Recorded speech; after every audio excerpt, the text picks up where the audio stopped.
રામ રામ મિત્રો, તેમજ જય શ્રી કૃષ્ણ મિત્રો. આજે હું ડરેલો છું એટલે હનુમાન ચાલીસા ગાઉં છું. એ પીપળાના ઝાડના નીચે. ઓકે ગાઈસ, હજાર ઉલટું સીધું લાગે છે કેમ કે આજે હું આવ્યો છું કમલા બાગ. એનું આખું નામ છે કમલા નહેરુ બાગ. ઓકે, તો એમાં બહુ મને જાણવા મળ્યું છે કે ત્યાં એક રોકેટ છે. રોકેટમાં બહુ પેલા ભૂત પિશાચ ને એવા નેગેટિવ વાળા છે ને, એ અમારે કોન્ટેન્ટના ચક્કરમાં કરવું પડે.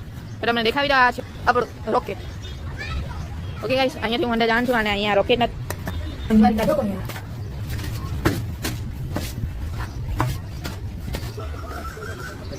રોકેટના ઉપર આવી ગયું છે. રોકેટ કંઈ એટલું કંઈ છે નહીં. અહીંયા લપસવાની છે ભૂત પિશાચને લપસવા માટે. તેના લપસે છે સેફ લેન્ડિંગ. આ મને કંઈ ભૂત પિશાચ તો દેખાયું નહીં. તો હજી એક વાર જોઈ લે, ભૂત પિશાચ દેખાઈ જાય તો વળી કામ આપણું કોન્ટેન્ટ મળી જાય. તો ગાઈસ, જય શ્રી રામ, જય શ્રી કૃષ્ણ, રામ રામ.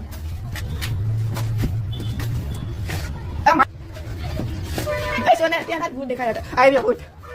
અમારા ભાઈ છે અને નહીં આમ છે. ઓકે ગાઈસ, તો આજનો વ્લોગમાં કોન્ટેન્ટ તો કંઈ મળ્યું નહીં. આમાં લાગતું છે આમાં કંઈ ભૂત છે જ નહીં. છેલ્લે તમને એક વાત કેવી છે એના માટે છેલ્લે ઉઠી ટકી લેજો. ઓકે ગાઈસ, હવે ભાઈ તું મસ્તી ના કરતો. ભૂત એ તો શબ્દ બોલવા પડે. ભૂતને લપસણી ખાવાની બહુ ગમે લાગે.